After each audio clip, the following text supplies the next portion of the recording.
She handed me the tea like always. Chamomile, honey, just the way I liked it.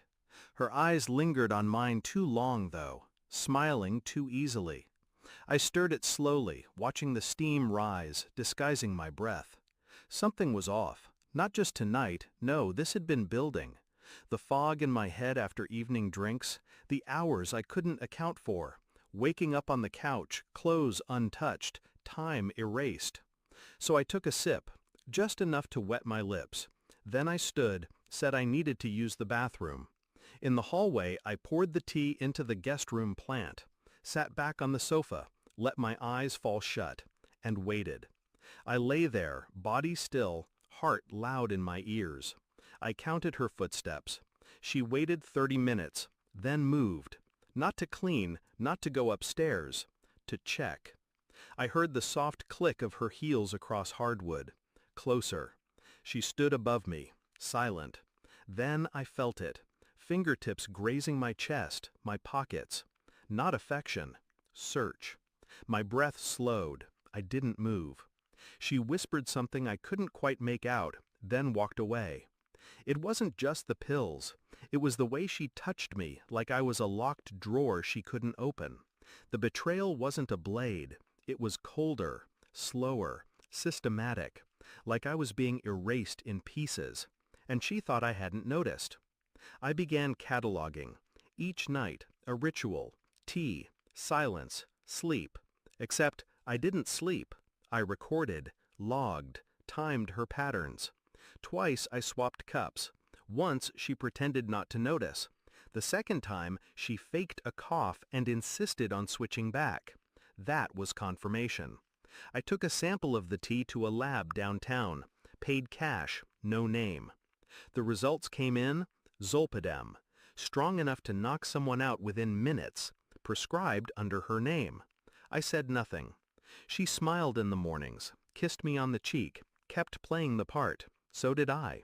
But I started changing things.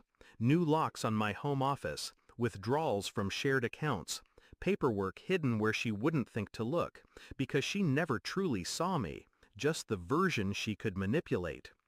It was a Thursday when I found it. Her phone was unlocked on the counter, screen glowing. Messages.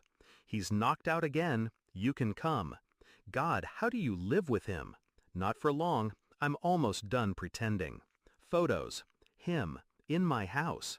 On my couch. Her hair a mess, smiling the way she used to smile with me. She wasn't just drugging me. She was replacing me. Erasing me. I printed everything. Duplicated the messages. Backed them up in places she wouldn't even know existed. Then I poured the tea that night. And this time, I added something of my own. Not poison, not pills. Just a little dye. Harmless, flavorless. Turns blue in saliva within seconds. Then I pretended to sip again and fell asleep. I waited. When the door clicked open at 11:37 p.m., I felt it in my teeth. She crept in, whispered to someone. His voice, low, arrogant. They laughed, kissed, stepped over me. And that's when I sat up, slow, deliberate. She gasped. He froze mid-step, halfway through unbuttoning his shirt. The teacup still sat on the table, rim stained, blue. Her lips, blue. His eyes darted between us. What the hell? I never drank it, I said. She backed up. It's not what it looks like.